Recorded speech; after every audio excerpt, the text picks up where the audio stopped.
El Señor esté con ustedes. Y con tu espíritu. Lectura del Santo Evangelio según San Lucas. Gloria a ti, Señor.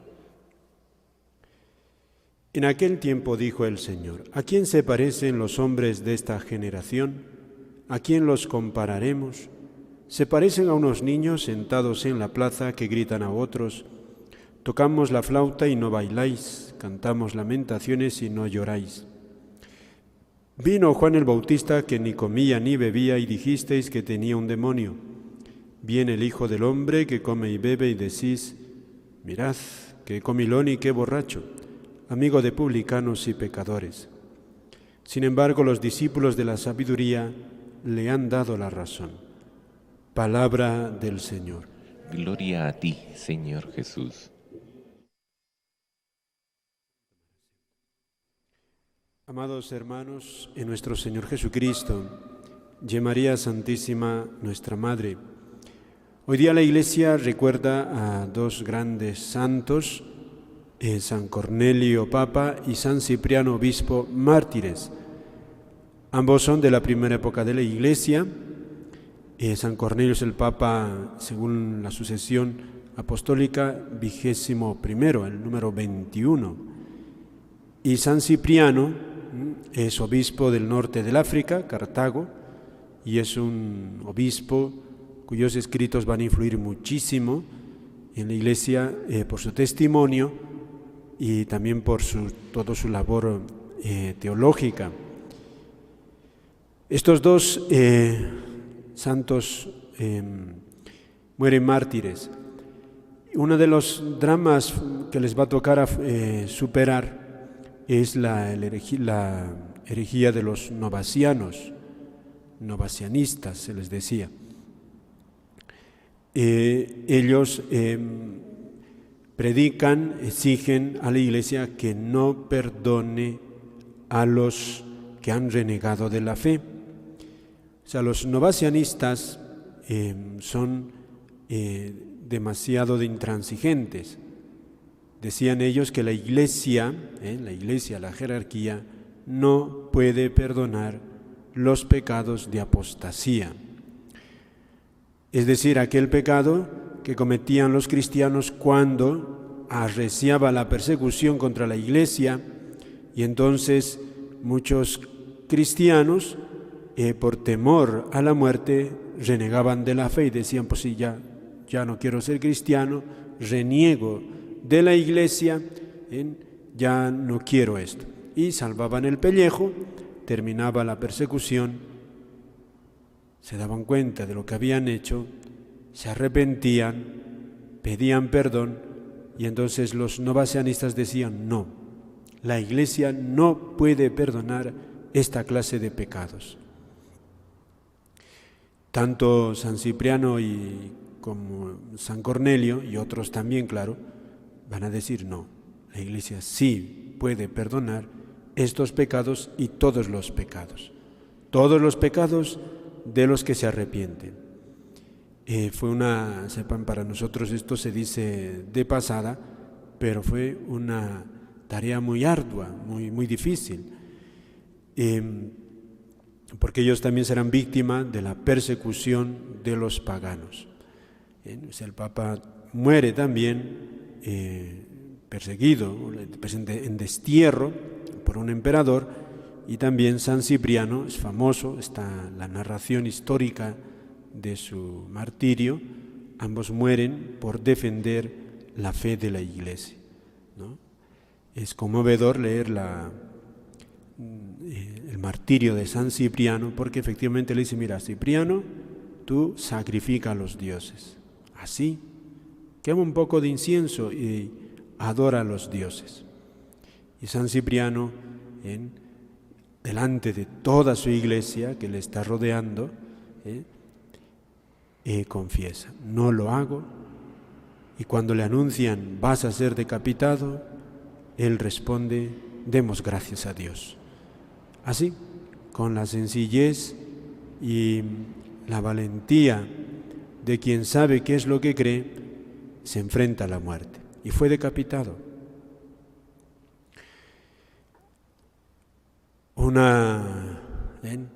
una vida o dos vidas que son luminarias para nosotros en todos los tiempos, también ahora.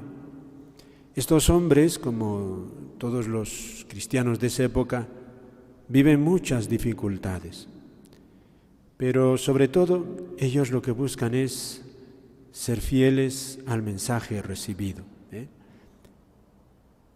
Y el mensaje recibido, uno de esos mensajes será precisamente algo desconcertante para su tiempo, el perdonar los pecados. Fíjense que había muchos cristianos que decían, no, la Iglesia no puede perdonar esos pecados. La apostasía, el adulterio, por ejemplo, también, no puede perdonar. A nosotros nos llama la atención que hubiese cristianos así, pero había. Y se hacen incluso un grupo fortísimo. Y tiene que intervenir con toda su autoridad el Papa desde Roma. Y por otra parte, si bien viven ese problema, también están perseguidos todavía por los paganos. O sea, el emperador, el poder político, trata de desaparecer a los cristianos. ¿Y cuál es la respuesta de estos dos grandes santos, para nosotros también nuevamente una luminaria? Vivir la fe, acoger la fe recibida y vivirla. Por eso el Evangelio que hemos escuchado el día de hoy, de parte del Señor nos da una advertencia que hay que tener en cuenta siempre. Jesús dice, ¿a quién se parecen los hombres de esta generación? A unos niños, que sentados en la plaza gritan, tocamos flauta y no bailan, cantamos lamentaciones y no lloran. Esta parábola se podría interpretar como una ironía de parte de Jesús acerca de los hombres. Los hombres de esta generación se parecen a niños que con cierta mezcla de capricho quieren que los demás hagan lo que ellos quieren.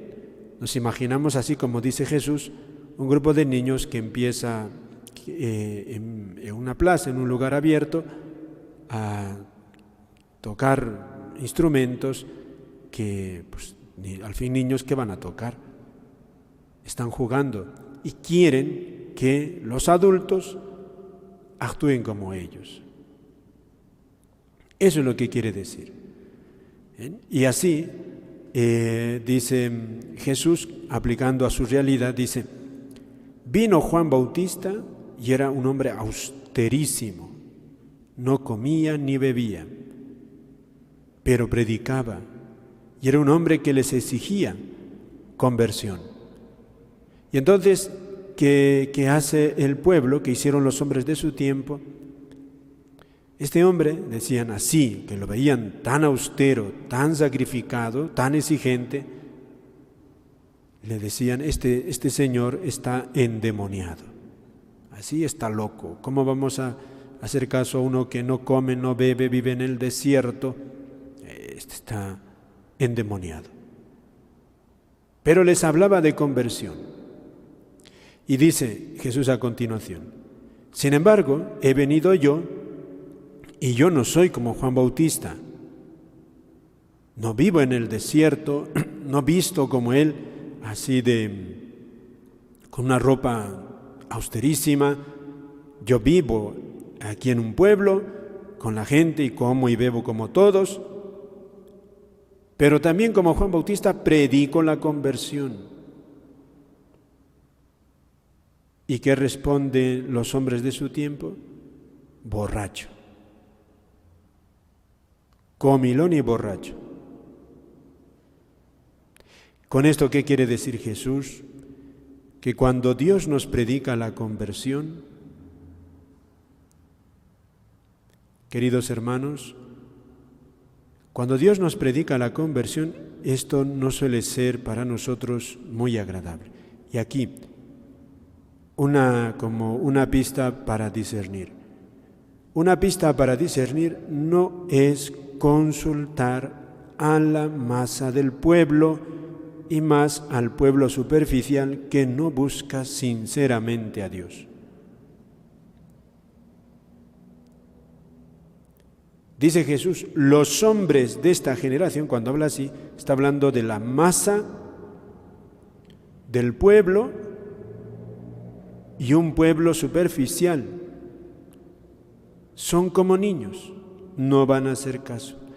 Fíjate, es una ironía. Es una ironía de parte de Jesús.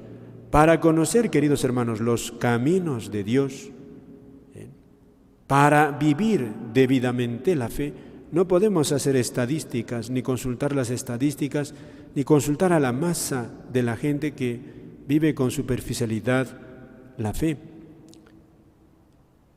No, porque no siempre por A o B la rechazan. Jesús aquí, queridos hermanos, nos invita a nosotros, como fíjate, San Cipriano y San Cornelio. ¿Qué hicieron estos hombres? Les tocó ser pastores y ellos podían ver mucho más, con mucha más profundidad, los problemas de su tiempo. Pero, ¿en qué ellos, qué es lo, digamos, su vida? La vida de ellos, ante todo, es una búsqueda, una fidelidad al mensaje recibido, al mensaje de Jesucristo.